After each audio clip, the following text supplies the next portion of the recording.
Hey guys, last night we just saw Avengers. Age of Ultron. I'm Eric, I'm Nathan. and we are Notes. and Nerds.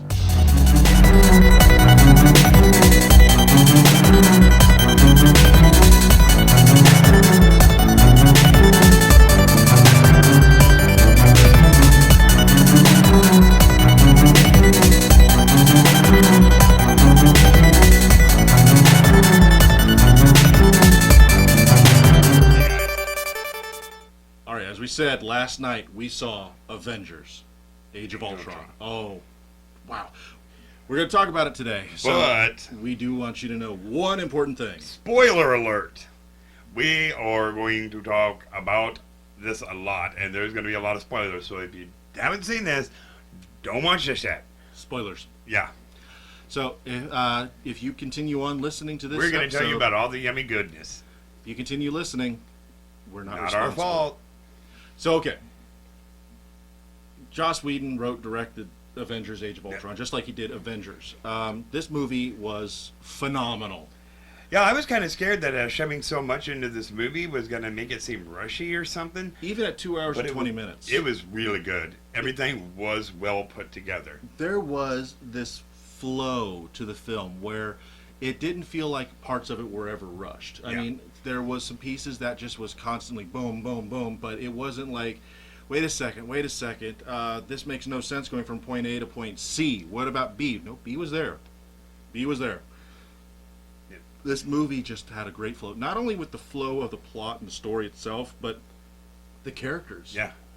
Um, There was so much incredible interaction. These guys all acted like they were friends, that they hung out with each other, even though there was a dark secret that one of the members had that we'll talk about here in a little bit. But it Yeah. just felt natural. Yeah, I really like the party scene where they're all just sitting around, talking, hanging out. You know, they're all trying to grab, Thor's hammer, yeah. and here comes Captain America, and it's like, starts making it crack and creak, and Thor's like, oh, dear God, no. That, honestly, I think is my second favorite scene in the whole film. My first favorite, I'll tell you about in a minute, which is actually, I've noticed, everybody's favorite piece. And then there's a third favorite that I have that's all tied to the hammer. Yeah. So, well, you know what? Let's talk about that. What Yeah. was your favorite? And like we said, spoilers. What Spoiler. was your favorite scene? The Vision.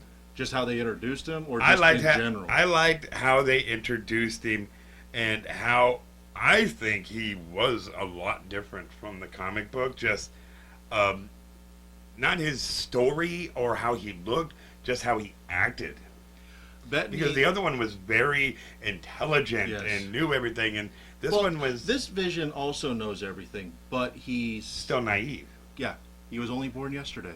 Yes. The character was great. Bettany, who was the voice of Jarvis since day one in the Marvel Cinematic Universe, thanks to Iron Man, Yes. really captured. Jarvis was the Vision. He really captured the character, and two thumbs up to this guy for bringing the character to life. My favorite scene, as you mentioned, with Iron Man or with Captain America coming up, grabbing the hammer, and it moved just ever so slightly, and Thor's reaction is like, "Hey, you can't do it." Oh, crap, he's moving it, and then it's like, "Yeah, I knew you could do it. Yeah." He was doing that mental. Oh boy! Before you go on to your third one, My number one favorite scene. I bet I will. I bet I can think what it is, and it has something to do with the hammer, right? Yes. Okay, the part where Vision takes his hammer and throws it to Doesn't Thor throw, like he it's hands it to him. He's like, nothing. "You might need this." It's like, and everybody's just going like, Yep. The and, Vision was righteous enough to hold the hammer. and the third favorite scene is at the end of the film where you have Tony Stark, Captain America, and Thor, all going back and forth, going like, so it doesn't count because he's not human, he's not mortal, he's not biological, he's a machine essentially. So therefore, the hammer cannot determine the fact that if he's worthy or not. It's a technicality. Yep. Even though, if you really think about it, the chamber that they used for creating Vision was using biological tissue melded with vibranium. Yep. So technically, he is a living biological machine. He is an android in this, in the truest sense of what the word is generally meant in science fiction. Yep. So, I mean, like I said, all tied to the hammer. It was one of those running gags through the film where Joss Whedon establishes it early, plays with it in the middle, and gives you the punchline at the end. And it's just, Whedon does an amazing job with this stuff. So, yes, my favorite scene. You might need this. Another one that I really liked, I liked Ultron. Ultron's character was deep. For being a psychotic villain. No strings on me. I mean, you watch a lot of these psycho villains in movies like this. You notice the villain tends to be shallow, easy to predict.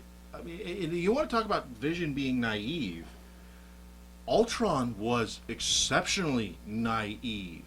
His idea of purifying the earth and bringing peace to man was essentially Human annihilation. Human annihilation, yes. Mm-hmm. Of course, he wanted to insult the Avengers. Mm-hmm. Not just assault them, but insult them. Yeah. And he did a good job of that. Yeah. But he wanted to destroy them and then bring peace to the world, but with the naivety of, in order to do that, you had to start from scratch. Speaking of Ultron, I like in the movie how they did his story. Yeah. How, because there, with Ultron, there are a couple different versions of how he came to be. But in this one, he was, started out from Tony, then Banner added it, and Thor didn't put anything. That's the Vision I'm thinking of. Never mind. But Banner and Stark, made this, and Yeah, they was trying to meld this artificial intelligence with one of the Sentry bots that Tony created, and something just kind of clicked all of a sudden. Can we say backfire? See, this is where I'm kind of happy where they went this way with the film, because when we started hearing about it, we all thought Jarvis was going to be corrupted somehow and became Ultron, and I'm so happy they didn't go that route. I also had a theory that from Captain America: Winter Soldier, the consciousness of that mad scientist from the first Captain America was going to be Ultron, and I'm so glad they didn't go that route. Yeah, I don't think that would have been good. It wouldn't have worked out as well as it did. And I'll tell you one thing that this movie had was a buttload of Easter eggs. It might as well just been Easter morning, because they were all over the place, from stuff about Bucky, from stuff about the Black Panther, and there was even some Star Wars references thrown in there. Yeah, classic Star Wars reference that's been going around since Phase 2 started is there's been characters losing an arm or a hand, all thanks to, or all as a reference, a nod toward Star Wars, which, as we all know, Disney owns Marvel, and Marvel Cinematic Universe is produced by Disney Films, now owns also Star Wars, so yeah. There was a lot of nice little Easter eggs in there, and they referenced a lot of people, and there was some they said they were going to try, they didn't, but I think they're going to make their way into it. My biggest thing right now is there were so many little things in the movie. I can't wait for the Blu-ray release to see what they were.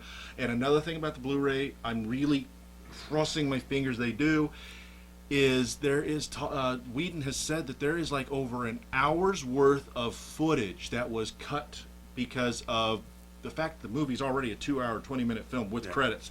I would love to see a Blu-ray special edition with that extra hour. I bet that will put a big change on the movie. Oh gosh, I mean, the amount of story involved probably will go from intense to... Well, we're not going to talk about a lot about the next Avenger movies, but all I'm going to say is this movie was awesome. I can't wait to see what the next one have in store. Yes. Now, let's go on ahead about some of the key things that was kind of, just not necessarily mind-blowing, but just really intense concepts that Joss Whedon took a risk on. Yeah. My favorite was discovering the dark secret of one of the characters. Hawkeye has a family. Yeah. He has a family that Nick Fury knows about that kept completely off the books, away from any kind of S.H.I.E.L.D. reference, because you think about it, when Winter Soldier happened, one one of the things that would have happened is Hawkeye's family would have been targeted. Yeah. So here's my thing. Everybody has a Even in the movie, because Ultron was able to get into the database, and find out everything about him. Luckily, it was off the books, so they never found out about Hawkeye's family and his children. Well, technically, that would have been on the books on the internet anyways, unless, of course, Hawkeye never kept his real name. But everybody knew his real name. So here's the problem: Ultron should have been able to find out unless Nick Fury had everything about the family erased, because public records are kept online. Yeah. But anyway, taking out real world logic, it made sense. And here's the thing: tying back to Winter Soldier, everybody had a question: where was Hawkeye when S.H.I.E.L.D. fell? Yeah. He was home with his family protecting him. Yeah. There is a great, easy, oh moment right there. That's why Hawkeye wasn't there with Black Widow and Captain America stopping Hydra. Yeah. He was doing what was more important to him, his wife. Another part that I like, the Beauty and Beast love story between Scarlet and Hulk, and how she wants to be with him, but he doesn't see it happening, even though he truly does love her. See, my problem with the Black Widow Hulk romance, or Black Widow, the Natasha Bruce Banner romance, my problem with this is Bruce Banner has always been in love with Betty, and ever since Avengers, Betty's been written out. Yeah. She's not even referenced at all in any of these films. So I'm kind of like in this position where I feel kind of betrayed as a fan that we're not seeing this, and that Black Widow became the thing. But we could see a resurface of that if they decide to go, because there's talks, they're not sure if they want to, but then there's talks that they might do it, especially now that the technology for motion capture is so incredible. And I mean, just in Avengers, how much we see the Hulk and the expressions of the Hulk. They said that it cut the cost of doing the Hulk in this film in comparison to Avengers by it just turned into a the fraction. detail on Hulk, completely different. I mean, they got it down to his chest hair. I mean, the big thing was they could afford to focus on those details, because in the first Avengers, Hulk animation was pure animation, just somebody sitting at a keyboard and a mouse clicking in what they wanted the Hulk to do. Whereas in this Avengers film, the Hulk was basically somebody in a bodysuit and Mark Ruffalo with the facial stuff. He even acted some of the parts, like when the Hulkbuster scene where he throws the car at Iron Man. That was Mark Ruffalo with a big piece of foam to get the feel, and they kept it. So they were able to use more Hulk stuff because of motion capture. It's really good that you didn't see Hulk mad. You seen Hulk detailed and in-depthly pissed. He was raging, and that's the interesting thing, about the character. But it just using the special effects itself, I'm hoping we see a proper Hulk film, because I mean, the first Hulk film with Eric Bana just did not have enough Hulk in it. There was too much backstory. The Incredible Hulk, again, same problem. The Incredible Hulk with Edward Norton had too much story and not enough Hulk. I think if we get what we want, which everybody's hoping, Hulk World. Or Hulk Planet, sorry, or even the Hulk versus stories. Yeah, I think that could be a good chance. Spoiler alert, because at the end, he dropped Scarlet off at S.H.I.E.L.D. and Natasha, the character Natasha. Dropped her off and flew away. Didn't strictly say where he was going. They think they found the Quinjet in the ocean somewhere, or on land somewhere. I think the ocean, because they made a comment about Nick Fury says that he's probably already swam to Fiji by now. Yeah, I think this may, leave opening for Hulk Planet, or Hulk versus Thor, or Hulk versus Wolverine, or something. Well, unfortunately, I don't see us seeing a Hulk versus Wolverine, though, simply because Wolverine is a Fox licensed character right now. Just get together and quit farting around. I agree. So yeah, I mean that was big. The Hulk thing was huge. When you see the Hulk in this film, it's amazing. Other things. The twins. The twins. Elizabeth Olsen really caught us by surprise. She acts way better than her sisters. Oh God! I mean, this was one of I was scared when I heard an Olsen girl was playing a Marvel character, but dude, she was awesome. I mean, she When did an amazing job. When I first saw the pictures going around, about a year ago of her, I didn't really recognize her until I got a really good picture of her, and then I saw the name, and I'm like, whoa, wait a second. And then realizing that, yes, she is Mary-Kate and Ashley Olsen's younger sister. Which ironically, they were behemoths in the industry, the media industry, because of all this stuff, because they were so cute as kids, and now as adults, they're kind of Passe. They are old news, and they're trouble. Yeah. Elizabeth Olsen has really become amazing. I mean, I think her accent in this film was kind of wonky, I think, honestly, but she portrayed an action star. Yeah, but when she had to portray her emotion, she put it out there. And that which brings me to her brother, Quicksilver, who is also played by Kick-Ass. I thought he did a good job. Yeah. We will save you a spoiler on what happens with him in the story, but I really like their redemption story, where they started off hating the Avengers primarily because of Tony Stark and an incident because of his weapons that was used worldwide because of people buying weapons. They hated him because of that.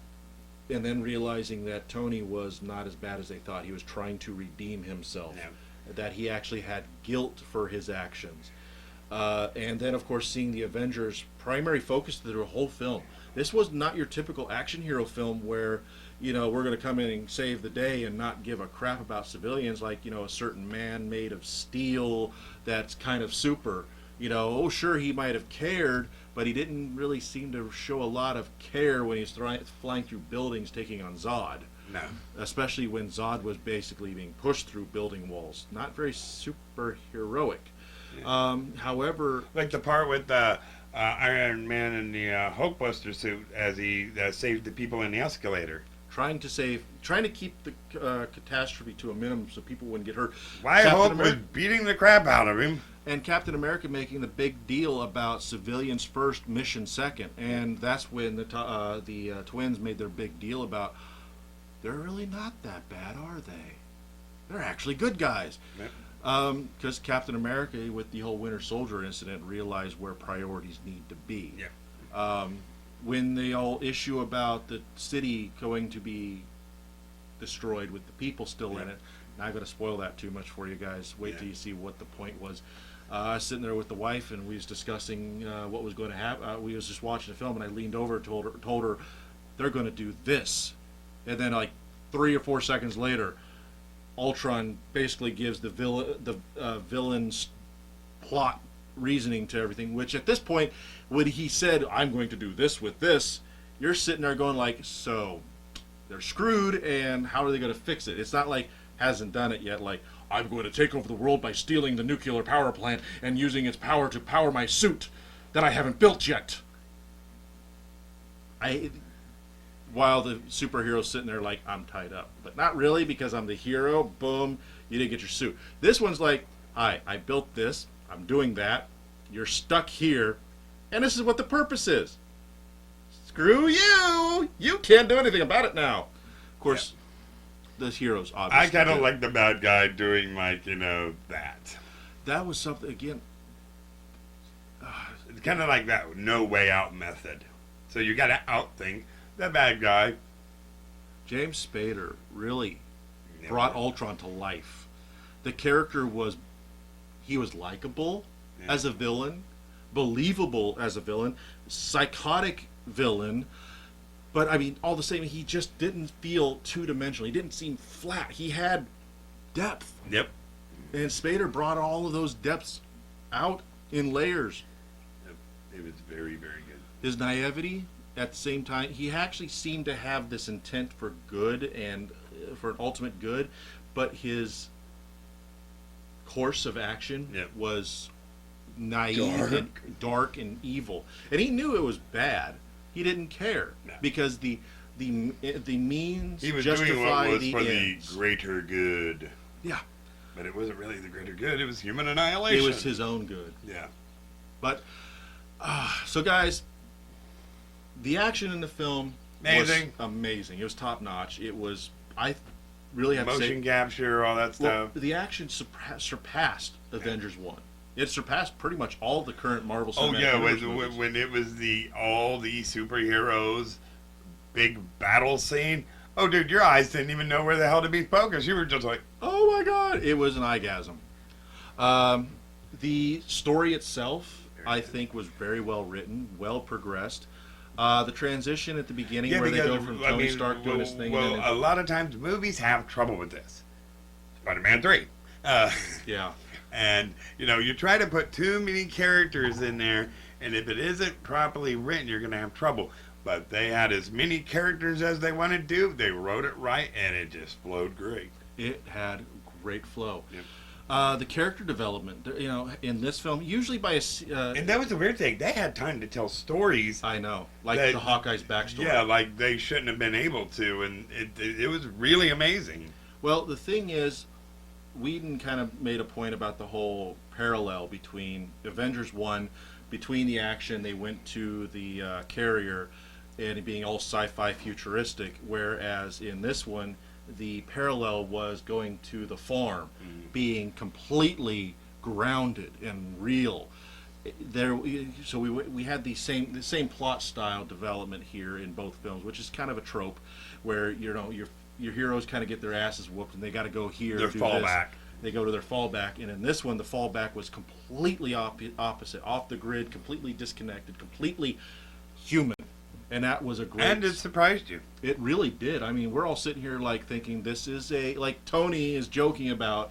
This is just some secret shield safe house. I hide out with a big basement that Turns goes- into a big science fiction base, but nope, it's just the farmhouse with Oh. farm equipment and Hawkeye's family and and his children. family, and children, and his pregnant wife, to be more specific, who was going to be Natasha, but turned out to be Nathaniel. The name of the child. Yeah. On top of that, the special effects, Pew pew. amazing, phenomenal effects. I mean, Industrial Light and Magic and Skywalker Sound was doing all the effects and all the audio. You could hear heavy amounts of Skywalker sound. Their trademarks were everywhere. But don't care. It was good. It was phenomenal. And of course, we had Andy Serkis's motion capture company. I cannot remember the name, unfortunately, but it had Imagine something in there. Anyway, that was for the Hulk look and the Hulk animations, and it was, again, phenomenal. That was the only outside production company it looked like they used for a lot of effects. Of course, when you own Industrial Light and Magic, why would you need to hire somebody else? Yep. You only got the best in the industry. Dun, dun, dun. I mean, again, like I said, also the character development beyond just Hawkeye. You usually see in a sequel, character development is usually put on the back burner, and It's a the minimum. story itself is pushed forward. No, we got a shit ton of character development again. The Hulk, the character development in the Hulk was phenomenally out through the roof. Yep. I mean, you could have made an entire film based off of this character development. Captain America, he was probably the only one who really didn't have much more character development. He didn't because really he need didn't it. need it. Tony Stark, we got more. Yeah. We got another layer to that onion. Again, Bruce Banner, Hulk. Bruce Banner as Bruce Banner rather than just the Hulk character development, but we got Bruce I Banner liked development. how they introduced Black Widow's her backstory. Her backstory.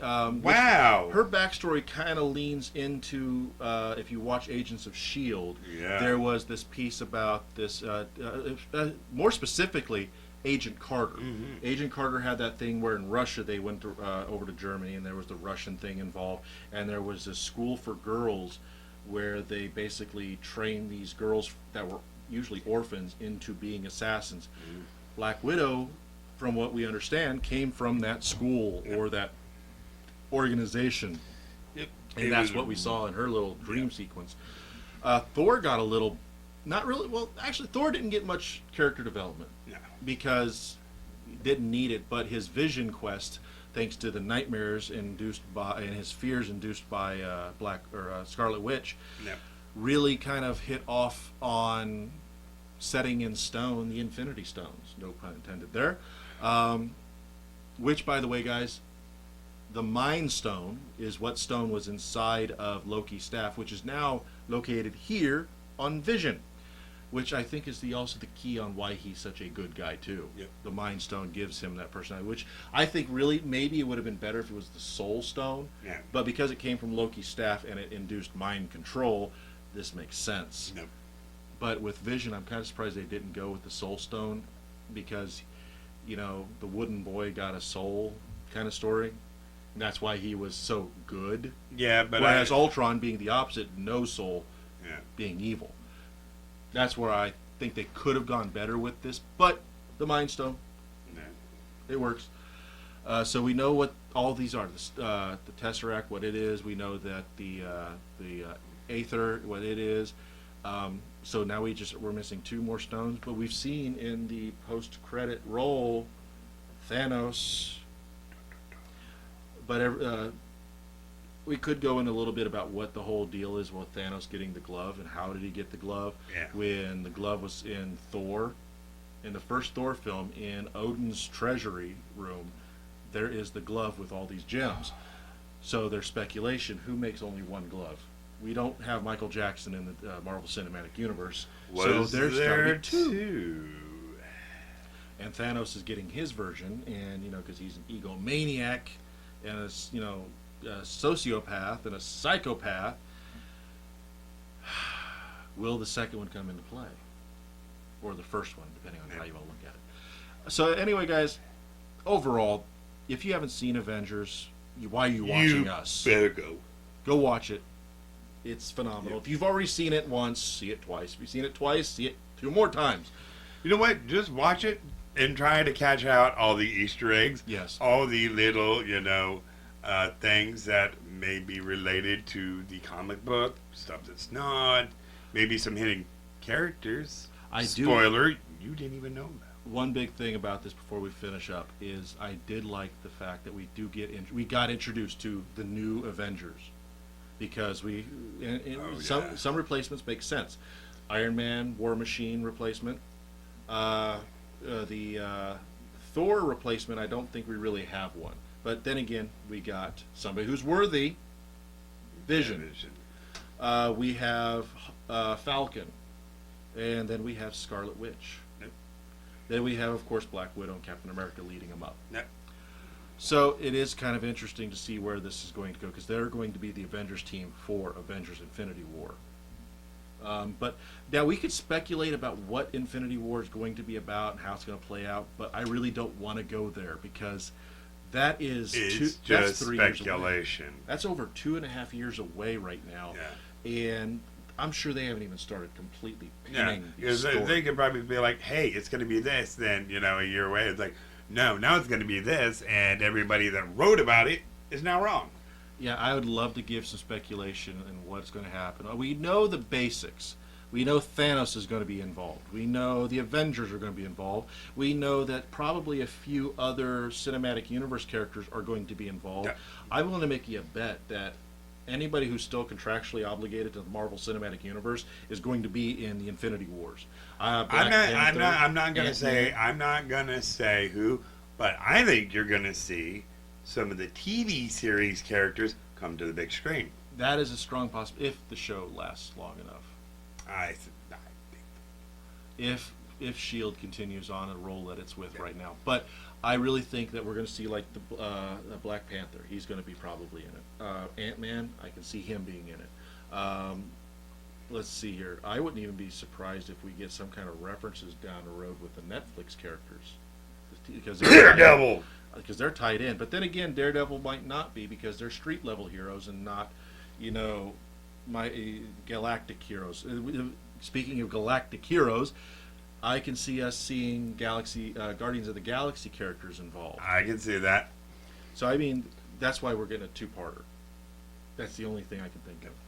I could see part of it being where the Avengers keep them off the Earth, and then the Guardians of the Galaxy do something in space. Yeah. Pure speculation. That's it. Okay. Because I don't want to go too much. We don't really know, and we're not going to speculate. All we're doing right now is giving you the goodies on Age of Ultron. So, guys, like I said, go see it. Go see it again. Go see it as much as you want. It's worth it. And I do hope that when it comes to Blu-ray, we get that extra hour of cut footage put into it. So, Whedon, Joss, please, man, you're awesome. Do us a big one. So, guys, with that, if you want to check out more of our awesome shows like this one, don't forget notesandnerds.com, where we got all of our videos located in one easy-to-peruse place. And don't forget to check us out on Google, Twitter, and Facebook. Yes, right here. And if you want to help support us, there's two ways. You could go to shop.notesandnerds.com. Or you can go to the Patreon page where you can give a little and get a little back. Yes, it is a monthly thing where you can give us an allowance. We like allowances. And we will give you cool stuff back for supporting us and helping us out. So also, we have one new way to do it that I haven't mentioned in the last episode. YouTube and Google have been creating the Fund Me button, or whatever it's called, that you can. thank you, YouTube. So this way you don't have to go to an outside source. So if you don't want to use Patreon, we completely understand. You can go click wherever I decide to put the thing and support us by clicking that and giving us money. It's right there. No, So guys, with that, remember, Avengers, assemble!